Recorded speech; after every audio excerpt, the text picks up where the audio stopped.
येण्यासाठी समुदाय भवनचा वेळ झाला, परंतु गावकऱ्यांनी ग्रामपंचायतचे सर्व सदस्यांनी मिळून हा जागा वाल्मिकी समुदाय बांधण्यासाठी जे गावकऱ्यांनी सहकार करून दिले त्यांनी सर्वांना मी गावातील सर्व नागरिकांना व ग्रामपंचायतच्या आजी मंडळ सदस्यांना मी या भागाचे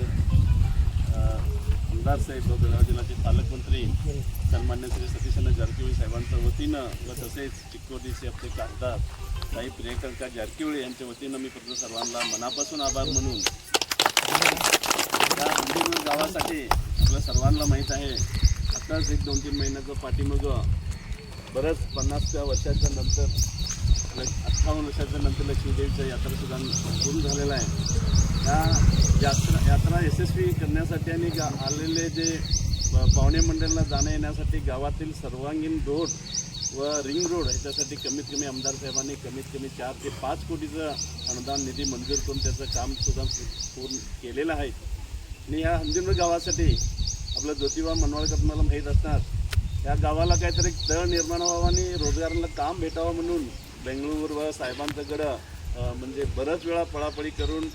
ह्या रोजगार खास करून रोजगार लोकांना व गावातील ते त्या पाणीमुळे कुठल्या तर गावच्या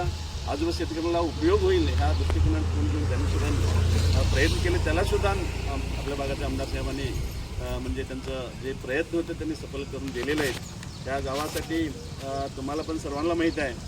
मला वाटतं आमदार साहेबांनी येऊन आज 18 वर्ष 20 वर्ष होईत आलं, हा कुठलं पण दुसरा पॉलिटिकल लीडर किंवा राजकीय पक्षांनी ह्या गावासाठी किती रुपयाचं अनुदान मंजूर केलेलं आहे तुम्हाला सर्वांना माहीत आहे। परंतु आमदार साहेबांनी जातपात न बघता फक्त सर्वांगीण विकास करून व्हावं, शेतकऱ्यांचं भलं व्हावं, ही आपली गावं आहेत त्यांचा सुखी म्हणजे सुविधा मिळावं ह्याच्यासाठी गावामध्ये चांगलं PHC गटर रोड आपला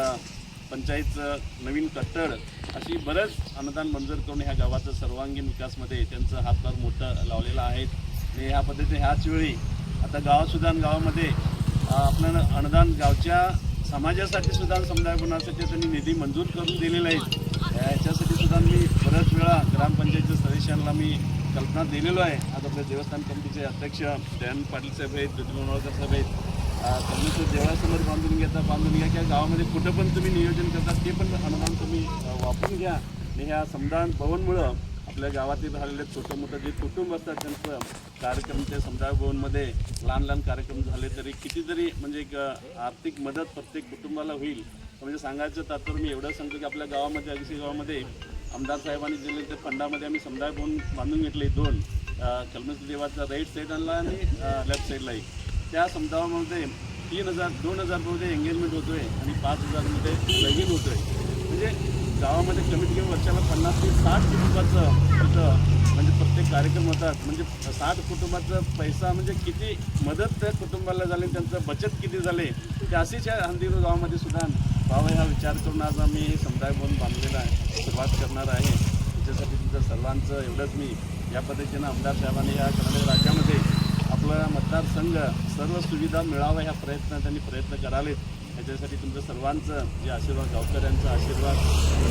वतीमुळं खासदार साहेबांनी घ्यावं एवढं सांगून पुढील काम उद्यापासून त्यांनी सुरुवात करतील। करूच्या अगोदर गावातील जे मंडळी आहेत त्यांना घेऊन मोजमाप आपल्याला नागेश आहेत सर्वांनी मिळून त्या मोजमाप करून द्यावं कुठल्या पद्धतीनं, म्हणजे जास्त रोडकर न घेता म्हणजे भविष्यामध्ये रोडचं रुंदीकरण होणार आहे, त्या रुंदीकरणामुळे समुदाय भवनाला अडचण होऊ नये याच्यासाठी तुला विचार करून व्यवस्थित पद्धतीने तुम्ही मोजमाप करून मी कामाची सुरुवात करून घ्यावं एवढं सांगून माझी 2 शब्द